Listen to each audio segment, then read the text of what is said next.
नमस्कार मंडळी. आजचा जो विषय होता खूप छान रंगत गेला, पण आता मला जे बोलायचं ते थोडंसं वेगळं आहे. मी आणि माझा प्रवास. तर हा मी कोण? हा जो मी आहे तो आईच्या पोटामध्ये 5व्या-6व्या आठवड्यामध्ये जो तयार झाला, तो छोटासा बिंदू. त्या बिंदूपासून जे तयार झालं ते हृदय. त्या हृदयाचे पहिले ठोके जेव्हा डॉक्टर बघतात त्यावेळेला सगळ्यांचा ठोका चुकलेला असतो. आणि जेव्हा डॉक्टर म्हणतो ऑल इज वेल, मग पुढे सगळ्यांचा निश्वास होतो. आणि असं करत करत जेव्हा 9 महिने 9 दिवस हा गर्भ वाढतो आणि तो क्षण येतो जेव्हा त्या जीवाला या सृष्टीमध्ये पदार्पण करायचं असतं. तो नुसता जीव आहे. त्या जीवामध्ये प्राण आल्यानंतर त्याचा पहिला श्वास, तो पहिला ठोका, आणि तो जो ठोका आणि तो पहिला श्वास आणि तो त्याचा आवाज टहा टहा टहा हे झाल्यानंतर पुन्हा दुसरा ठोका चुकतो. त्यावेळेलासुद्धा पुन्हा सगळ्यांना म्हणावं वाटतं चला ऑल इज वेल. तर हे दोनदा ऑल इज वेल झाल्यानंतर हे बाळ जेव्हा हळूहळू वाढायला लागतं, म्हणजे हे बाळ आणि त्यातलं असणारं छोटंसं हृदय, हे बाळ दिसामाशी वाढतं. हळूहळू त्याचे वेगवेगळे रंग दिसायला लागतात. पहिला वाढदिवस, दुसरा वाढदिवस, तिसरा वाढदिवस, असे एक एक वाढदिवस वाढत जातात. आपण खूप आनंदाने साजरा करतो. आणि असा हा जीव जेव्हा वाढतो आणि जेव्हा शाळेतून मोठ्या शाळेत आईबाबांचा हात सोडून आपल्या कॉलेजच्या जीवनामध्ये जातो, तेव्हा या हृदयाच्या सगळ्या जाणीवा हळूहळू बदलायला लागतात. जसं तिने सांगितलं की हृदयात वाजे चिंच, तसंच काही भावना हळूहळू त्या हृदयामध्ये यायला लागतात, ज्या आपोआप त्या जाणीवा त्यांना यायला लागतात. आणि या जाणीवा जेव्हा वेगळ्या वळणावर जातात आणि पुढे जसं हा प्रवास ह्याचा चालू राहतो, तेव्हा सगळं जग अगदी भारावलेलं असतं. वेगळ्या भावना, नजर, स्पर्श, इशारा, शहारा, रोमारोमात सामावणारा गंध, हे सगळे शब्द त्या मनाशी जुळलेले असतात. तेव्हा वाटते की all is really wonderful. All is well नंतर ऑल इज रिअली वंडरफुल. प्रत्येक कवीला जवळचा वाटणारा तो म्हणजे हृदय. त्या दिलाचे कधी दिल है के मानता नहीं, दिल तड़प तड़प के कह रहा है आ भी जा.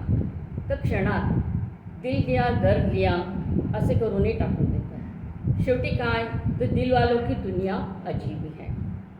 शेवटी तू जिंकलंस बाबा. चंद्र आहे साक्षीला, ते हसत हसत पहिली रात. हा टप्पा कसा गाठलास? 2 नवीन मने, 2 नवीन हृदय एकत्र आली आणि पक्के एक दुजे के लिए बनली. आणि अशाच त्या सुंदर प्रवासामध्ये त्यांच्या हृदयात पुन्हा घालमेल होईल असं तो क्षण येतो. पुन्हा नवीन जीवाची आगमनाची वार्ता, तीच धडधड, तीच उत्सुकता, आणि पुन्हा नवीन हृदय या पृथ्वीवरती पदार्पण करतो. सुरू होतो 3 हृदयाचा प्रवास. असा धगधग करणेवाला दिल पासून धडधड करणाऱ्या टप्प्यापर्यंत आपण पोहोचतो.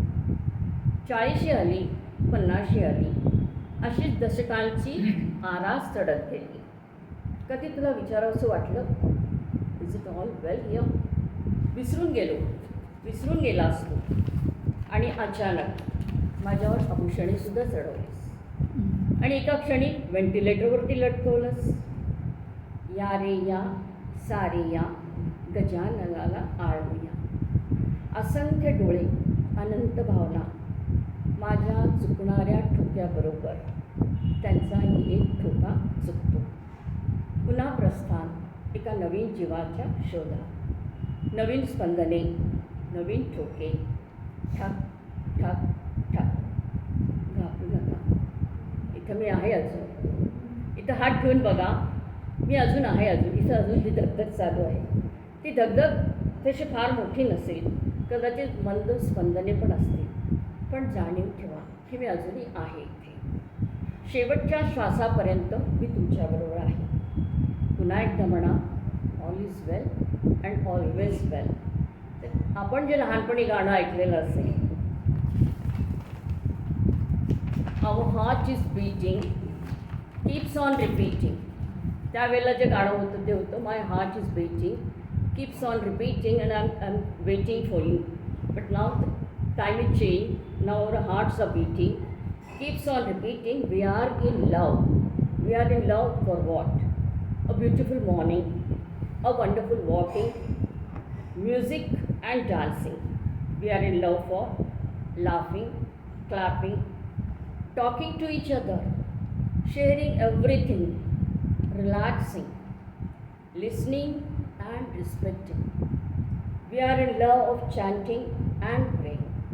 We are in love of loving and caring. फक्त प्रेम प्रेम प्रेमच याचं एक औषध आहे जे मला पाहिजे होतं. एक छोटीशी कविता जी थोडीशी हिंदीमध्ये आहे. आँखों में कई ख्वाब अभी बाकी है, आँखों में कई ख्वाब अभी बाकी है, दिल में कई हसरतें बाकी है, दिल में कई हसरतें बाकी है. मैं कैसे थक जाऊं, मैं कैसे थक जाऊं, अभी कई मंजिलें बाकी हैं. कहाँ कुछ आसान है, राह में कई मुश्किलें भी बाकी है. कैसे छोड़ दूँ ये अधूरा सफ़र, मेरी कहानी तो अभी बाकी है. तो all is well here, so we are all happy. Thank you.